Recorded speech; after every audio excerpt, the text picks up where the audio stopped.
دوسرے نمبر پر آتا ہے جو ہم جمعے کا خطبہ پڑھتے ہیں، اس خطبے کے دوران اور نشست کے آداب کا ہم نے خاص خیال کرنا ہے۔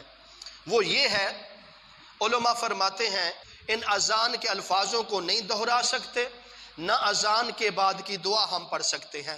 ہاں اگر آپ اتنا یعنی کہ پڑھنا چاہتے ہیں تو آپ اپنی زبان سے نہ پڑھے، تصور میں آپ اذان کے بعد کے دعا بھی پڑھ سکتے ہیں اور اذان کے جواب بھی دے سکتے ہیں، لیکن شرط زبان سے نہ پڑھیں، تصور میں پڑھیں، دل ہی دل میں پڑھتے رہیں تو تب ٹھیک ہے۔ اگر آپ زبان سے پڑھیں گے تو یہ شریعت کے خلاف ہے۔ جمعے کی جو دوسری اذان ہے، اس اذان کا نہ ہم جواب دے سکتے ہیں، نہ اس اذان کے الفاظ کو دہرائیں گے، نہ اذان کے بعد کی دعا کو پڑھیں گے۔ یہ جمعے کی دوسری اذان کا مسئلہ ہے۔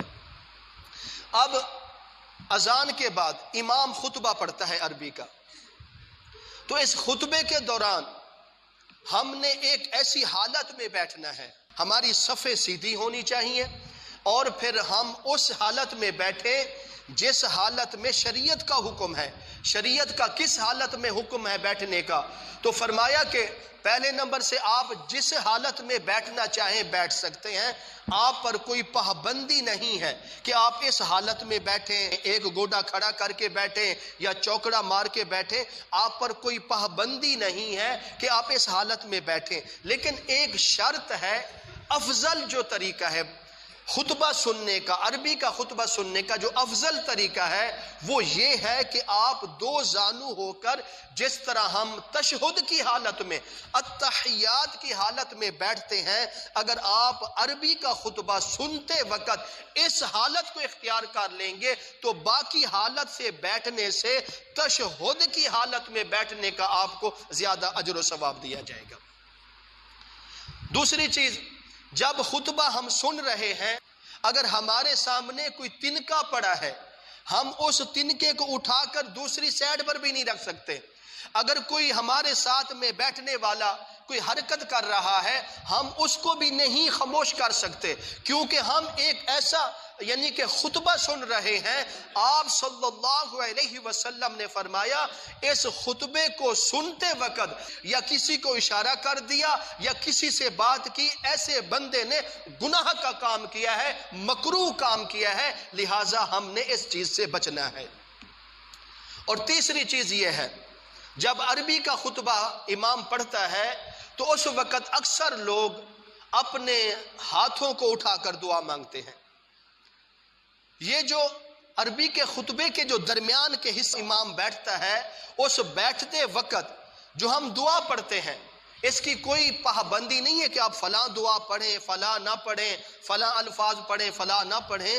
آپ جو دل میں آئے، آپ جو اللہ سے مانگنا چاہتے ہیں، کیونکہ حدیث میں آتا ہے یہ جو وقت ہوتا ہے یہ قبولیت کا وقت ہوتا ہے۔ اس وقت انسان جو بھی دعا اللہ سے مانگتا ہے، اللہ تعالیٰ اس بندے کی اس دعا کو قبول کر لیتے ہیں۔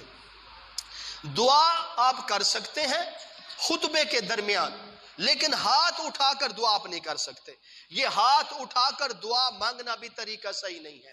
آپ جس حالت میں بیٹھے ہیں، آپ اپنی زبان سے، دل سے، تصور میں جو اللہ سے دعا مانگنا چاہیں مانگ سکتے ہیں، لیکن ہاتھ اٹھانے کی آپ کو اجازت نہیں ہے۔ تو یہ ہے طریقہ خطبہ سننے کا اور سنت کے مطابق آداب سے بیٹھنے کا۔